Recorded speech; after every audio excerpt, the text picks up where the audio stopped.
Dr.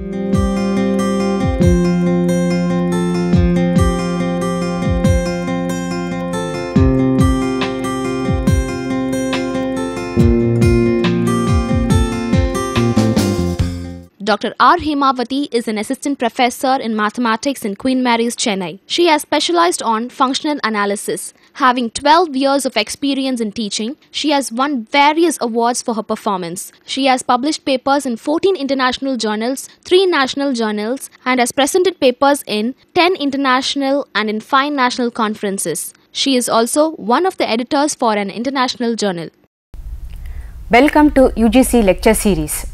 In this subject statistical methods 2, and in this session we are going to study about a large sample test of significance for difference of standard deviations and single proportion.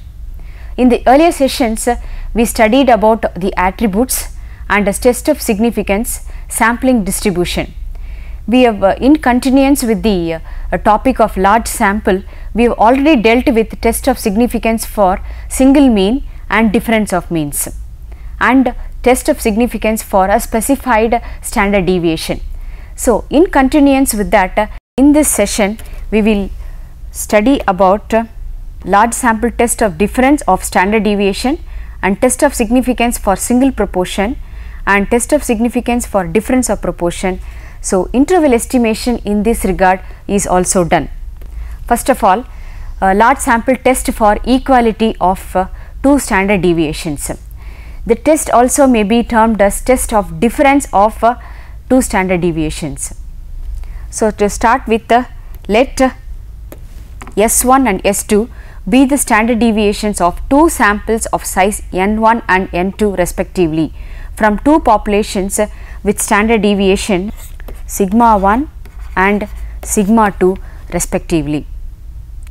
Then the formula for test for equality of 2 standard deviations, which is a normalized form, is given in the format as Z is equal to S1 minus S2 divided by root of S1 square by 2 N1 plus S2 square by 2 N2, where this S1 S2 stands for sample standard deviations. Already 7 examples have been worked out in a large sample test of significance in the earlier sessions. So, in continuance with the 7 sample, the next example is example 8. 2 random samples of sizes 50 each were drawn from 2 populations and the standard deviations were formed to be 4.5 and 3.5. Is it reasonable to suppose that the samples belong to the population with the same standard deviations? So, first of all, we will write down information given in the question. There are 2 samples given, therefore, we will call it as sample 1 and sample 2. Both the samples are of sizes 50, therefore, N1 is 50 and N2 is also equal to 50.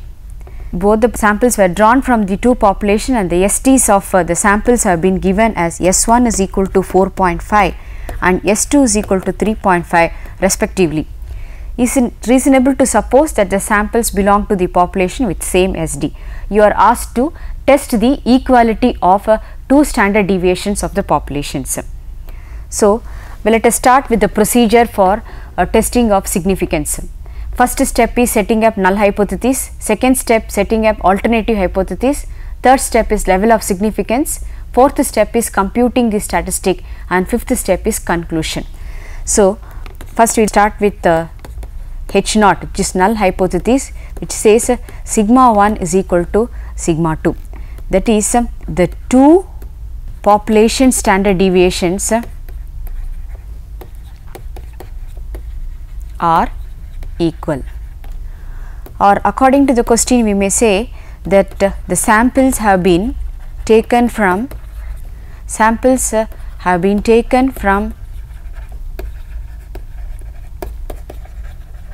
population with same SD, same SDs. This is what you have been asked to verify, and then H1, nothing is specified in the question about whether first population SD is greater than second population SD, or second population SD is greater than first population SD. Since nothing has been specified, I will just take sigma 1 is not equal to sigma 2, and this happens to be a two-tailed test. Okay. So, the complementary statement for H naught here is the samples are not taken from the population with the same SD, same standard deviations. Next, level of significance fixed is 5%. Then step 4 is the calculation part, where we have to calculate the Z value using the formula for test of equality of standard deviations.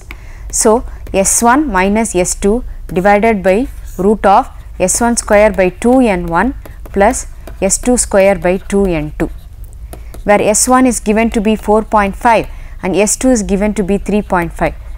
So, 4.5 minus 3.5 divided by 4.5 whole square by 2 into n1 is 50 plus 3.5 whole square by 2 into n2 is also 50, and this value comes to be equal to 1.75413. Okay, and this is the calculated value, which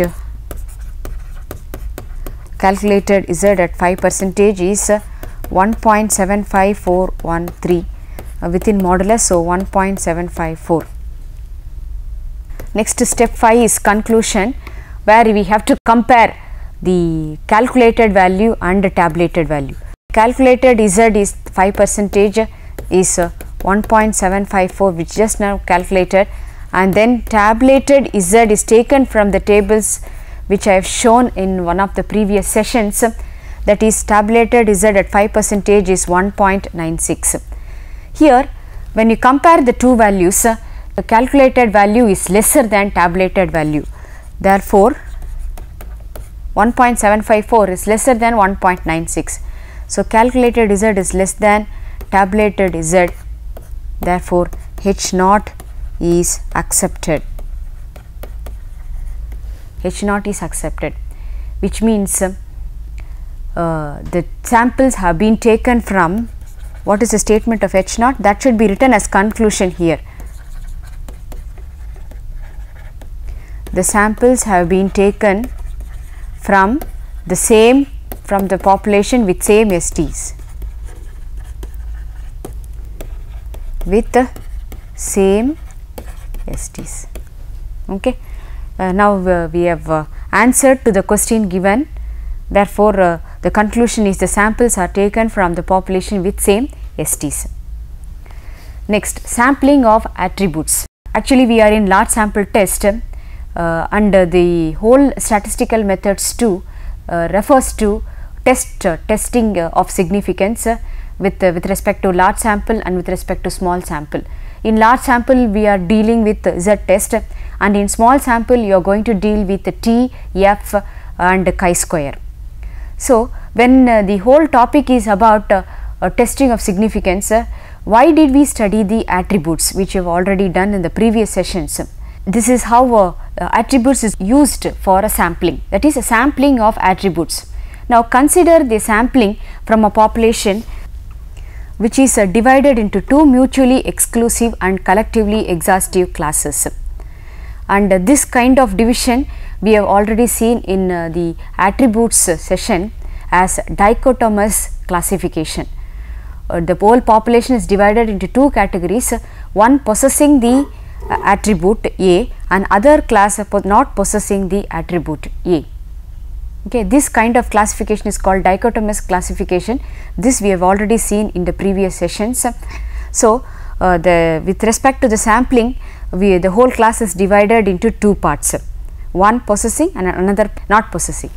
Then note down the number of persons possessing the attribute in the sample of size n. You have taken a sample of size n and the whole sample is divided into two parts, one possessing and another not possessing, and then note down the number of persons possessing the attribute in the sample of size n. So, the presence of an attribute in sampled unit may be termed as success and its absence as failure. In this case, a sample of n observations is identified with that of a series of n by independent Bernoulli trials with constant probability p of success for each trial. Then the probability will be given by the binomial distribution using the various combination of the cases where the probability distribution will be given as p of x is equal to x is ncx p power x q power n minus x, because the sample of n observation is compared with n independent trials. N independent Bernoulli trials becomes a binomial distribution, okay, where x represent the number of successes. This number of successes is what is the number of persons possessing the attribute in the sample of size n, and this is actually x, because success is termed as possessing the attribute. Then what is x by n will represent? X by n will represent the proportion of a success. That is what is represented as a small p. Small p represent proportion of success and it is taken from a sample of n items. X represent the number of successes. So, p stands for proportion of success with respect to sample, therefore, it will be called as a sample proportion of success. When small p is called a sample proportion of success, then capital P will be called as a population proportion of success. And then Q will have the usual meanings. Q is equal to 1 minus P. This we have already seen in binomial distribution. Q stands for proportion of failure. Proportion of failure in the sense proportion of the number of persons not possessing the attribute A. Okay. Similarly, Q will have the same meaning as in the binomial distribution. Q is equal to 1 minus P. Q stands for the proportion of failure. Proportion of failure in the sense number of persons in the sample of size n not possessing the attribute. Number of persons not possessing the attribute will be called as when you take the proportion, it becomes a Q. Q is equal to 1 minus P. Then capital Q will be population proportion of failure, right? Population proportion of failure. That is the proportion of the persons, whole persons not possessing the attribute A. Now comes the test for single proportion. So, now P is taken as a sample proportion, capital P is taken as population proportion, Q is equal to 1 minus P and capital Q is equal to 1 minus capital P. Then where does the normalization of the variable concerned occurs and how we convert the whole sampling of attributes to test of single proportion is now done through Z formula. Z is equal to T minus E of T by standard error of T. The variable is X. X is the number of successes out of n sampling distribution, n samples. Therefore, X minus NP. NP is the mean of binomial distribution and standard error of T is the standard deviation of binomial distribution, which is root of NPQ. Then when you take the n outside, it becomes n into x by n minus capital P divided by n into root of NPQ. Okay. So, this is equal to n into small p minus capital P divided by root of NPQ. Taking that n to the denominator, p minus capital P divided by root of NPQ by n. This becomes p minus capital P divided by root of PQ by n. So, now the normalization of this variable with respect to the attribute, possessing the attribute and not possessing the attribute, is converted to test for single proportion, and the formula has now become Z is equal to small p minus capital P divided by root of PQ by N, where capital Q is equal to 1 minus capital P and N stands for sample size. Okay. Probable limits for proportion, which is a population proportion, it becomes like expectation of x plus or minus 3 into root of variance of x. Just simplifying this, it becomes capital P plus or minus 3 into root of PQ by N. Okay, these are the probable limits for capital P.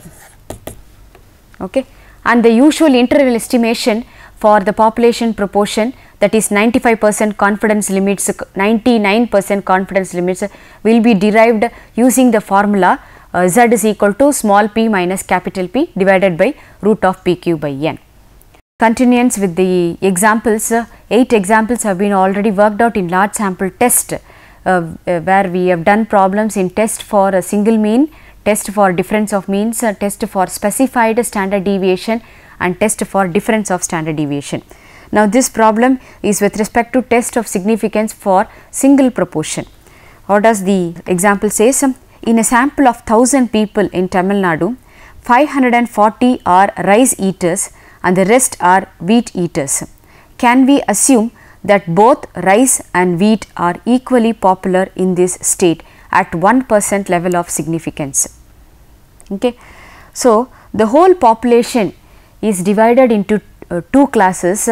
One class are rice eaters and another class are not rice eaters, but they are wheat eaters.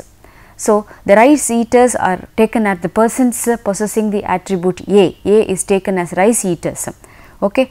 And then we are asked to check whether they are equally popular in the whole state. First of all, take the sample is size is 1000 and 540 are rice eaters. So, sample proportion of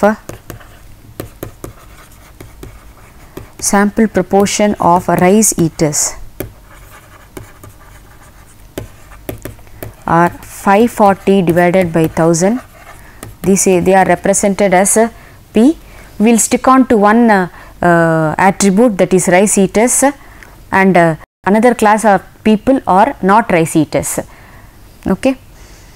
So, small p is equal to 540 divided by 1000, which is equal to 0.54.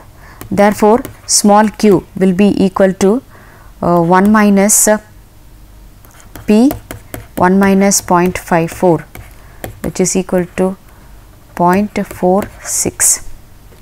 Then you are asked to verify whether they are both equally popular in the state. So, the whole population is divided into two parts, right? One are rice eaters, they are attributes A, and not rice eaters, but wheat eaters. Okay. So, since the population is divided into two parts, the population proportion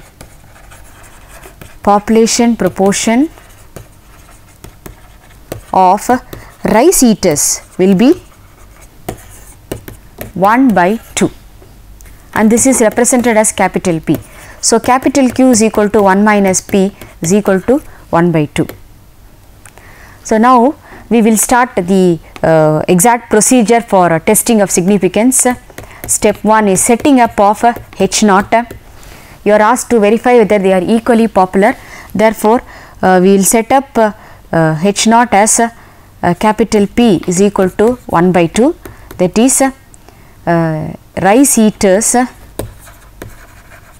and you are fixing up the value as 1 by 2. It means whole population is divided into two classes, one processing rice eaters and another one wheat eaters. Therefore, you should take the H naught also as rice eaters and wheat eaters are equally popular. equally popular in the state. Therefore, step 1 will be H1 P not equal to 1 by 2. So, in words rice and wheat eaters are not equally popular.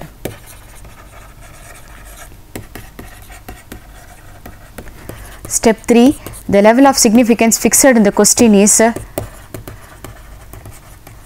1%. You are asked to verify at 1%. And then step 4 is a calculation part. Z is equal to small p minus capital P divided by root of PQ by N. Small p is 0.54 we have got, and capital P is 1 by 2 which is 0.5 divided by root of 0.5 into 0.5, N value is 1000, and this answer comes to be equal to 0.04 divided by 0.25 by 1000 is equal to, the value is 2.532. 2.532. Therefore, calculated Z at 1% is equal to 2.532. Therefore, now we have come to the conclusion part where the calculated Z and tabulated Z are compared. So, calculated Z is 2.532 and tabulated Z at 1% is referred from the tables which I have shown in one of the previous sessions, which is equal to 2.58. Now, therefore, the calculated value happens to be lesser than 2.532 is lesser than 2.52. Tabulated is at 1%. Therefore, H naught is accepted in the sense both rice eaters and wheat eaters are equally popular.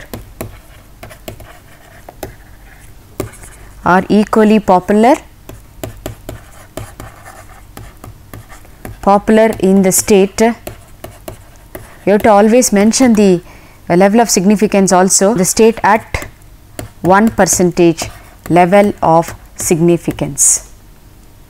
Okay. Next, a random sample of 500 pineapples was taken from a large consignment and 65 were found to be bad. Show that the standard error of the proportion of bad ones in a sample of this size is 0.015 and deduce that the percentage of bad pineapples in the consignment is almost certainly lies between 8.5 and 17.5. This is also a problem of single proportion, wherein you are not asked to test the significance, but you are asked to find out a standard error and the probable limits for that. Okay. So, first of all, we will write down the informations from the question. Okay. Sample of 500 pineapples, therefore, N is equal to 500, and out of 500, 65 are found to be bad. Therefore, P is equal to sample proportion of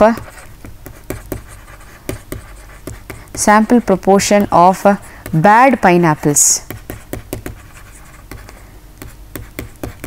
How many are there? 65. Therefore, proportion means 65 by 500, which is equal to 0.13.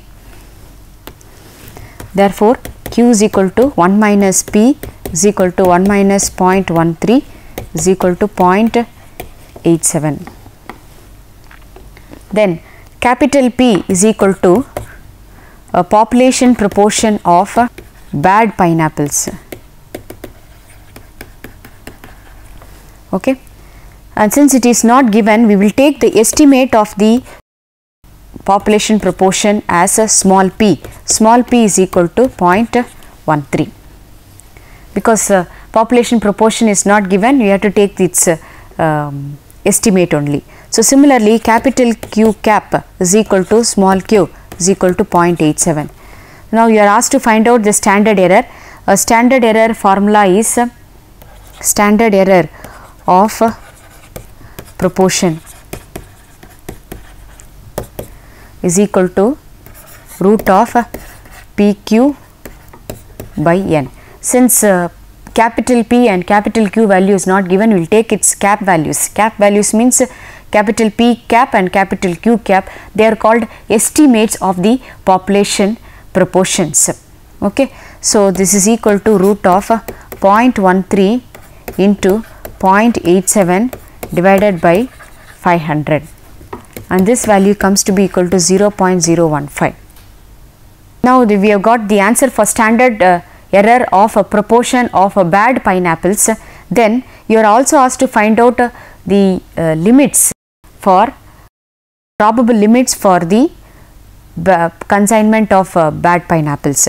So, probable limits formula we have seen, probable limits formula is P plus or minus 3 into root of PQ by n. Since P is not directly available, you have to take its cap values P cap Q cap by n, and this value is 0.13 plus or minus 3 into root of 0.13 into 0.87 divided by 500, and the values are 0.13 plus or minus 0.045.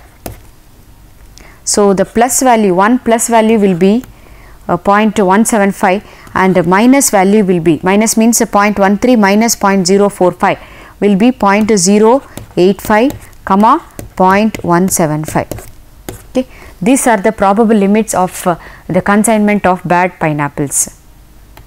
In this session, we have dealt with problems where test for problems in large sample test for equality of standard deviations, and then after discussing the sampling of attributes, we have derived the formula for test for single proportion, and also some problems have been worked out in large sample test for single proportion, and the probable limits for proportion is also discussed. So, based on the discussion in this session, the following questions may be posed. Derive the formula for test of significance for single proportion using sampling of attributes, that is the derivation Z is equal to P minus capital P divided by root of PQ by n. That derivation using attributes you have to derive it. A brief large sample test for equality of standard deviations, it means you have to brief how H0, H1 and were set up for the test for equality of standard deviations, and what is meant by probable limits. Thank you.